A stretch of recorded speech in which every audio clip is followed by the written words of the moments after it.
Hey guys, how's it going? Welcome back to the Burbstead. I'm Jess, and we are in the dining room again today. It is cold and it's been kind of snowy and kind of gross out today. So I am still working through my thoughts on seeds, and hopefully you guys aren't sick of this yet, but I'm kind of working on a series of seeds actually, since we're coming up on seed starting, and I know a lot of you in various parts of the country are already starting seeds, and even some of you are already having, you know, small plants coming up, which is really exciting. It's not that way here in Kansas City, but that's okay. We're gonna get there. We're gonna get there. I was sitting here thinking the other day, what would be the best seeds to start if you are brand new to starting? I saw somebody ask this question on a forum, actually, what would be the easiest things for them to start? And that is a really interesting question. And you know, advice can go all over the map, right? A lot of it can depend on where you live, what your attention can be, or what time you can spend on it, and how much space you have also is a big consideration. It also can depend on, you know, if you're going to go on vacation later in the year, if you're going to have somebody who's going to be able to take care of your plants for you. There's a lot of things that go into that answer, and it's not really easy to just give, this is what you should do. But I was sitting there thinking, and I thought about, what would I have told myself to start? And that really was an easier question to answer than trying to answer it for somebody else.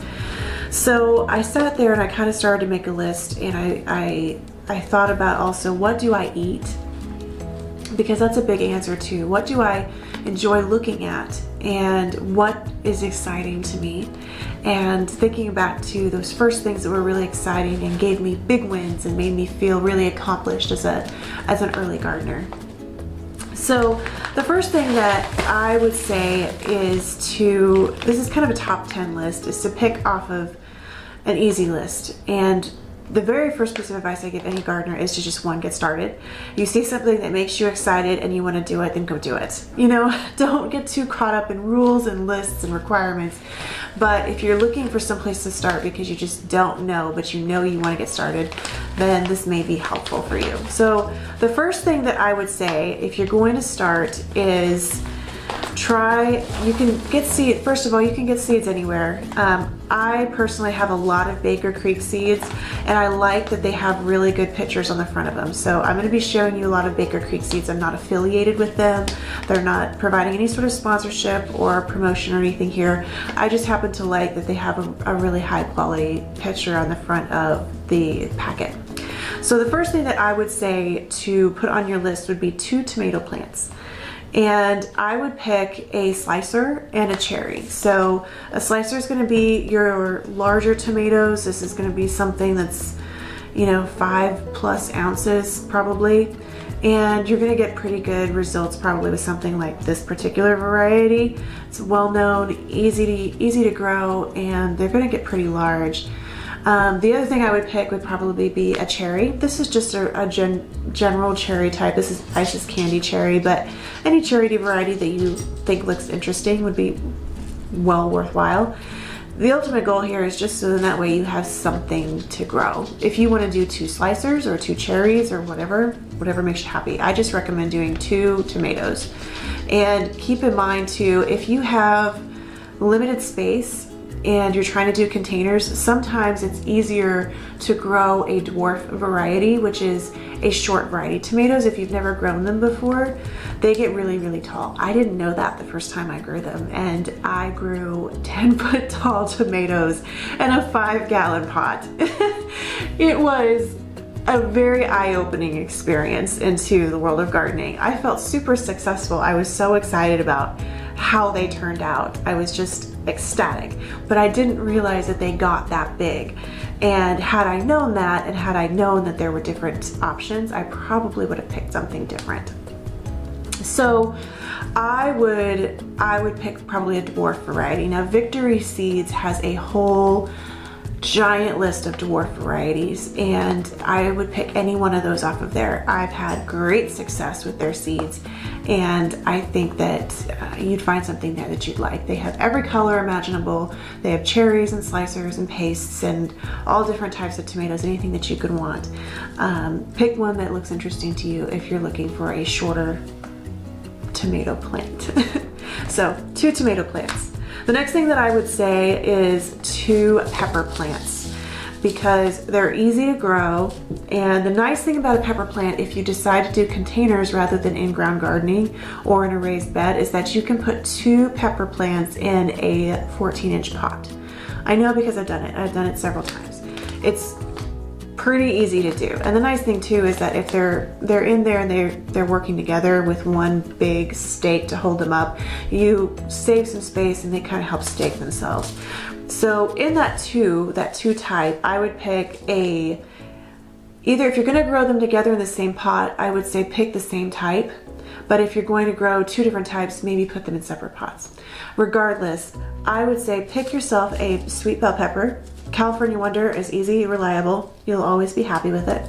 And then pick yourself a hot pepper. So habaneros, or this is a Thai chili pepper. I love them. Personally, I eat a lot more of these than I do habaneros. Or you could pick any other type of chilies. You could do poblanos. You could do habaneros, or if you wanted to, you could do jalapenos, which is the one I meant to say before. Jalapenos and bell peppers would probably be the 2 that I would recommend for beginners if you don't know. But if you have a particular type that you're like, man, I really, really want to grow that. I'm excited about ghost peppers. Do it, grow it. Just be aware that the spicy peppers, when you're handling them, still be careful with them when you're picking them. The other thing I would say to grow is I would pick out, I would do 2 plants of peas. Couple of reasons. One, they are very easy to grow. They're very easy to germinate. You do have to soak them the night before, so this gives you a little bit of experience in stratification and kind of figuring out how certain plants work. So it's really easy. You soak them a little bit and then you plop them in the ground and they're good to go. They are also fun to do with kids, so you can do kind of the paper towel method, germinating them in a paper towel and watching them, and you can see the sprout come out of the pea pod and that kind of thing. But the one thing I like about peas is that they are very pretty seedlings. They're very, very pretty, and they come up really, really quick, so they're really, really easy to get started on. These ones I like. They taste really great. There's also sugar snap peas, which is another one I would recommend too if you're looking for something to pick, because then you can kind of just go outside and instantly have gratification when they're ready and just kind of eat them right off the plant. But if you're looking for something to actually grow, do something like this. Now this is a bush variety. One thing to keep in mind with peas is there are bush varieties and there are vining varieties. And be careful which one you get, because you may end up with a plant that's flopping over and it needs some support, and that can be a little bit challenging if you're in a small space. If you're in a larger space, you just need to go out there and put up some bamboo poles or a stake or something like that for it to climb on. But if you're in an apartment, keep that in mind, that you may need to provide support if it doesn't say bush on the bush variety on the packet. The next thing I would say is pick out a couple of beans. Beans are another thing that are really easy. This is another one I would also say pick a bush variety, unless you are intentional about wanting to provide some sort of support for the vining varieties.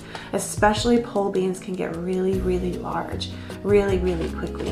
And that's okay if that's what you've got for and you're excited about it, do it. But these are kind of fun if they're bush beans, because they're easy and you can move them around pretty easily if they're in a container. If they're in your garden, it's also nice if they're bush beans, because then you can just kind of walk by and see how they are. If you do them on a trellis in your garden, it's kind of fun to walk under the trellis and see them hanging and whatnot. This is a bush variety. I particularly like bush varieties just because that way I can make sure that I know how to space them out a little bit more. I don't have to worry about using so much space on all of my trellises, because I feel like I always have to plant a few more to get the yield that I want, because I eat a lot of beans. The next thing that I would say to pick is pick yourself out a few maybe 3 or 4 different types of herbs, and pick whatever you like. And I would almost say, if you're trying to get started and have really fast success and feel accomplished, go ahead and buy the starts on the herbs, because you will be more engrossed in the garden and you'll build that good habit of taking care of something if you have something already living. These are a few that I have that I just pulled out of my containers of seeds right off the bat. There's chives. These are great. They also come back year over year, which is really, really wonderful. They're easy to grow. This is dill. Dill is also really pretty if you decide that you want to do cut flower arrangements, so it's kind of multi-purpose. It fills out really, really nicely. It's really pretty when it goes to seed, and you can use it in a lot of different cooking. And then another one, which is a tried and true favorite, is basil. This is just a standard garden variety basil. There's lots of different varieties on different kinds and colors and whatnot, but just a basic basil. Some people say with companion planting, if you plant them next to your tomatoes will taste better. I don't know. I've never personally done that, so I couldn't tell you, but I've heard that several times from people. And you know, if you are wanting to find a way to plant towards what you eat, this is a good way with herbs to do that, to kind of think about, am I going to make tomato sauce, or do I want to plant cilantro so then that way I can make salsa? Those kind of things. Herbs are another way to kind of fill out and think about how you will use your harvest and your produce. Editing this video, I realized that I forgot a variety. I would add lettuces into my top 10 of easy varieties to start. This particular variety is Rocky Top, and it is one of my favorites. And the last thing in the top 10 that I would pick, besides a couple runners up that I will put some asterisks towards, is pick yourself out a few varieties of flowers. And I picked out 4 that I think are really, really beneficial for a starting out gardener, and really, really easy to grow and beneficial. And I want to explain why. The first one is marigolds. Marigolds are very easy to grow from seed, very, very easy. They can be a little bit, I find them to be a little bit pricey at the nurseries and the big box stores when you have to buy packs of them, because they're so easy to grow. The nice thing about them is that they do repel pests, especially around your tomatoes and peppers. So I plant a lot of these, a lot of them. The nice thing too is that when they go to seed, they come back up. So next year, if you just let the flowers go, you will end up with a whole bunch of marigolds in random little places. So I think that they're really, really great. I also find them to be very beautiful. And there's lots of different varieties. There's big ones, there's small ones, there's ones with giant heads, ones with small heads, some that get really tall, some that get really, really short and round. So whatever that you're trying to fit anywhere, this is a nice one to just fit somewhere. The next thing that I would say is nasturtiums. This is another one that's really, really easy to grow. This has an option, watch the varieties in the descriptions, because they do have a bush variety and a vining variety. But the nice thing about these is that they are edible. They are also attractors to pests to keep away from your plants, particularly aphids. So if you struggle with aphids somewhere during the season, or if you've heard of your neighbors in the area struggling with aphids on their plants, then plant these. They become kind of a martyr plant, but they will take care of those, and they're really, really pretty too. This particular variety actually has variegated foliage, which is really, really nice. So, and they grow in containers really easily too. So they grow in hanging baskets particularly well. So if you're looking for something to fill out some hanging baskets, that's a really great option. The next thing I would say is calendula or calendula. I never know if I'm saying that right. I don't know. These come in all different kinds of colors. This one just happens to be kind of a white and yellowy color called Snow Princess. But these have lots of different wonderful properties. If you go online and you do a search for calendula, a lot of people use them in kind of homeopathic remedies and different kinds of homemade soaps and tinctures and things like that. So there's a lot of really wonderful things about this plant, and also they are really wonderful pollinators, and they are really, really pretty. They also bloom for a pretty long time too. So if you're looking for something that's a cut flower, blooms for a long time and will attract pollinators, this is a great one. And speaking of pollinators, the last one that I would say is bee balm. And this is also It's an herb, but I grow it exclusively for pollinators. You want to have those bees and butterflies and hoverflies and all those wonderful little dancing insects that pollinate your plants to come to your garden, and bee balm is a favorite. This one's very, very easy to grow. You can start it ahead of time or you can direct sow it, either one. All of these you can start ahead of time or direct sow. That's another reason why I like all of these flowers. But it's super pretty. It comes in lots of different colors and you can use it in a lot of different ways also, just like Calendula. I would say go online and do the search for other uses of this and see if there's something that fits your particular needs. Now, as far as runner-ups, I'm sure that somebody out there is probably asking me, Jess, why did you not say radishes? Radishes are also very, very easy. The reason why I didn't say radishes initially is because, one, not everybody really eats them. I know that they're pretty popular for, you know, salads and Asian food and that kind of thing. I personally don't really eat them. But you can. They're really, really great to grow. They come up really quickly, usually within 10 to 15 days you have radishes. So they're a great one to start. The one reason why I don't usually recommend them, besides the fact that I don't eat them, to new gardeners is because you can't really see them as well. You have to kind of count and gauge when they're going to be ready. You can kind of dig down a little bit, but for a brand new gardener, I think it's really rewarding to be able to see the plant come up and see the harvest start to happen. And you don't see that as well with root crops, which is why I don't really particularly pick a root crop. But if you love radishes and you want something that's going to be ready to go in less than a month, go for it. Take it. You can grow them in containers. French breakfast radishes are not very big and they're very easy to grow in containers or out in your garden as well.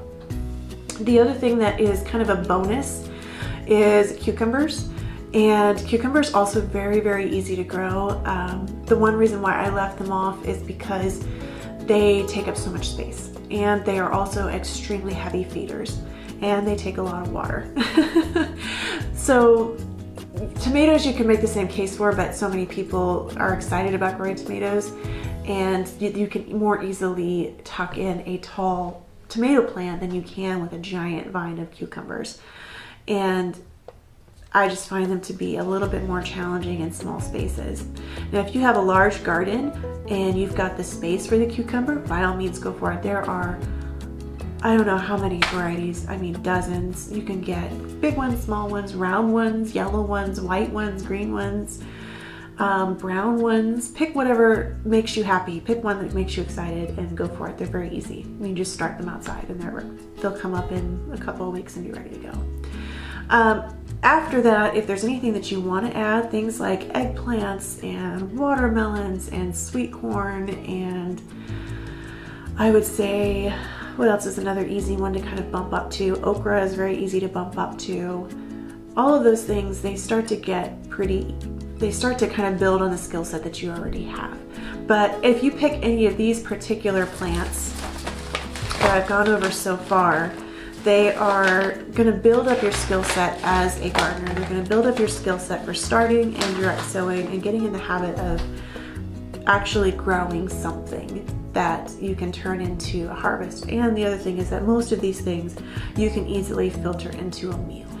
So that's all I have for you guys today. I hope this has been beneficial and I cannot wait to see you in the next video. Bye.